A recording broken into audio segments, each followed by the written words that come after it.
શ્વાસ છે એની ઉપર કાબુ આવવું જોઈએ. પ્રાણાયામની વિધિ આપને આવડવી જોઈએ. પ્રાણાયામની વાત કરી છે અહીંયા. જીતો સંગો, સંગ અને સાથમાં ફેર છે. આપણે ઘણાને સાથ હોય ને સંગ સમજી અને સંગ હોય ને સાથે સમજી. સંગ અને સાથમાં શું ફેર છે? સંગ કેને કહેવાય, સાથ કેને કહેવાય? જે શરીરથી આપણી હારે હોય, જે લોકો શરીરથી આપણી હારે હોય એ બધા સાથ છે. જે મનથી આપણી હારે હોય એને સંગ કહેવાય. લગ્નમાં વરરાજા અને કન્યાનું નામ લખે એની વચ્ચે સંગ લખે, એને આપણે અંગ્રેજીમાં વિથ કહીએ. With you, with. સાથ અને સંગમાં એટલો જ ભેદ છે.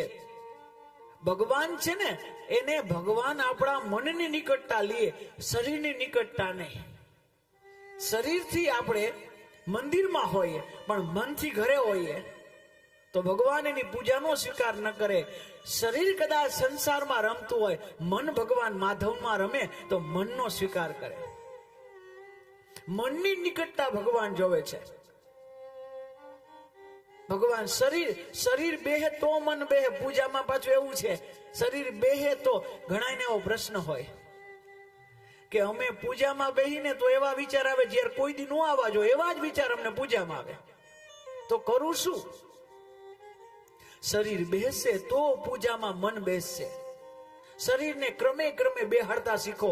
એ શરીર બેસશે તો પછી મન, અને એક વખતે મન માધવમાં લાગી જશે પછી સંસારના કોઈ ભય દુઃખ તમને હેરાન નહીં કરે.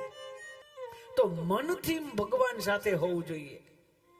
શરીરમાં ભગવાન કોઈ, શરીર ગમે તેવું હોય, ભગવાન એનો સ્વીકાર કરે પણ મન ચોખ્ખું જોઈએ.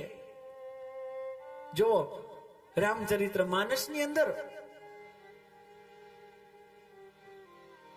સુપનખા શરીર રાક્ષસનું હતું પણ બદલાવીને આવ્યું. વળી કે ભગવાન સ્વીકાર ન કરે તો, એટલે શરીર બદલાવીને આવ્યું. મન બદલાવીને જવું જોઈએ મંદિરે. ભગવાન પાસે મંદિરે આ મન બદલીને જવું જોઈએ. શરીર બદલીને જાય એમાં કોઈ ભેદ નહીં.